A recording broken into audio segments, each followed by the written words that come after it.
Hi, everyone. I'm Cindy McIntosh, and thank you so much for tuning into Whiskey Wednesday with ScotWeek. Thank you so much for being here. If you haven't already, please do like and subscribe to our YouTube channel. We have some amazing content planned in the coming weeks and in the coming year, and we started to produce some fun things. So please like and subscribe, share with your friends, and join us here every Wednesday and on Fridays for Fridays with Scott Week. And then we have our upcoming Scott Week programs.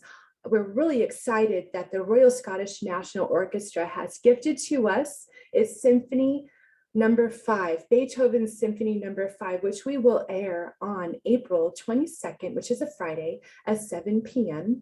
Look down in the description and I'll put a link for that.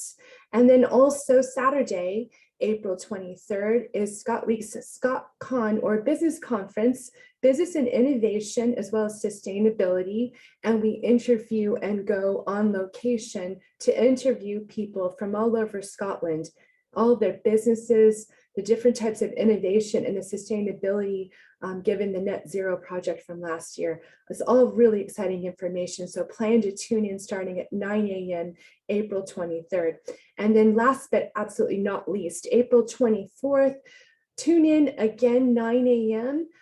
For everything about your Scottish heritage, culture, and the Scottish arts. It's going to be a really fun weekend. So please like and subscribe, let your friends know, and plan to join us here on our YouTube channel. But for now, let's talk about some whiskeys. I thought it would be fun to talk today with you about 6 of the most popular whiskeys that people are enjoying around the world. And first, I wanted to start out with whiskey with a Y or whiskey with an EY. We often get this question asked. And so here's finally the answer.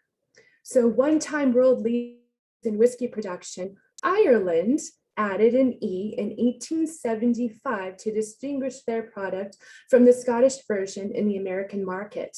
The influx of Irish immigrants meant America adopted the same spelling. Today, with single malt Scotch whiskey recognized as the world's leading whiskey, every other country has opted for the original spelling. So that's pretty fascinating.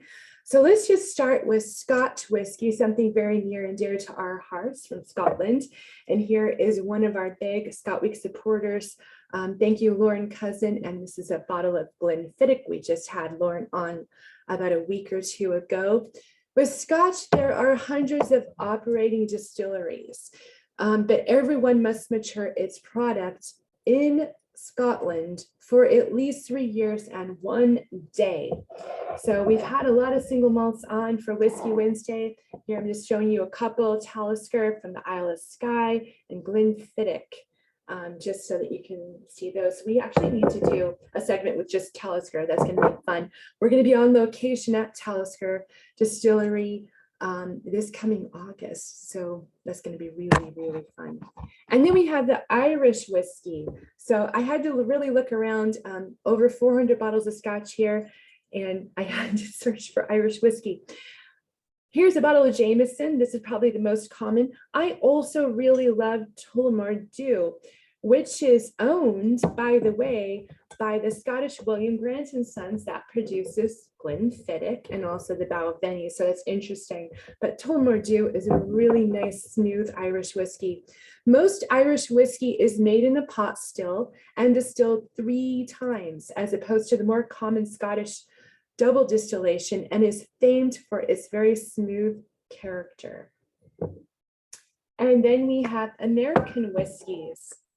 Now this spirit can be made from any cereal grain, including rye, corn, barley, and wheat. Around 1/3 of American whiskeys are bourbons. So I thought I would show a couple of bourbons here to you, because we have this collector edition of Kentucky straight bourbon whiskey with our fun, the Vegas Golden Knights hockey team. And bourbons, just also to let you know, to be a bourbon, a whiskey mash must contain at least 51% corn, and the resulting spirit always has to be matured in new oak cask. I did not know that. Although there's no minimum for how long, those aged for at least 2 years are called straight bourbons. And then we have, interestingly, Japanese whiskeys. Now, I think these have become more popular in the last 10 years. I see these at burn suppers now, the last maybe 10, 15 years here in the United States. But in actuality, Japanese whiskeys have been around for nearly 100 years.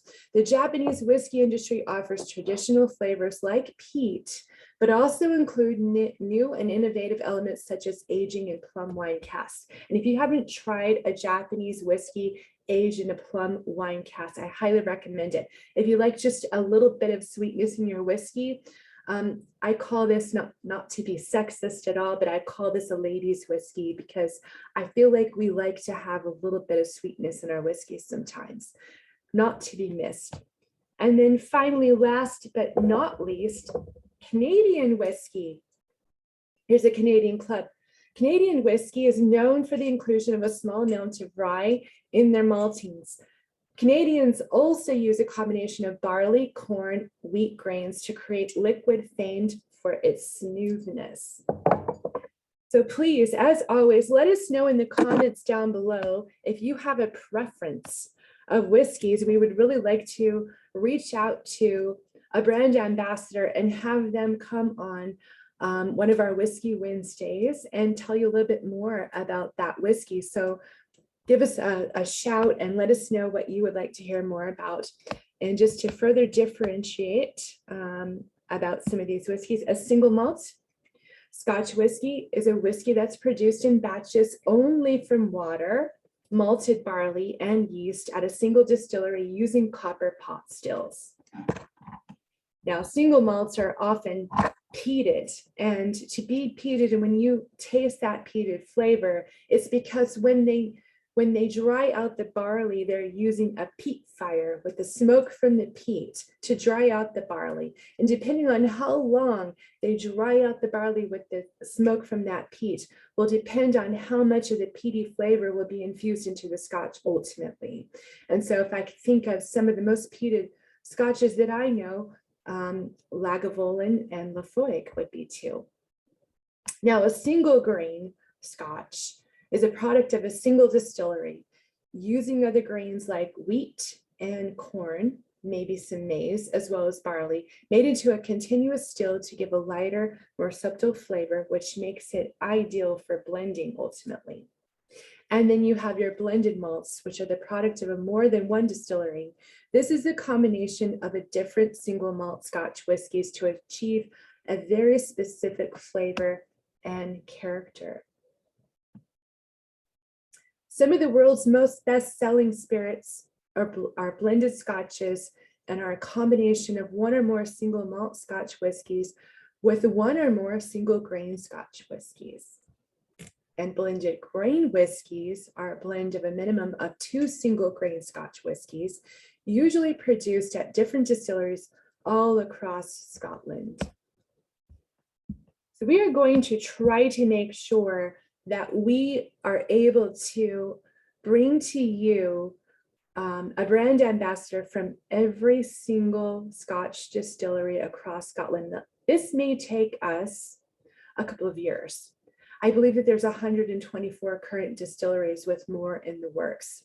So stay tuned.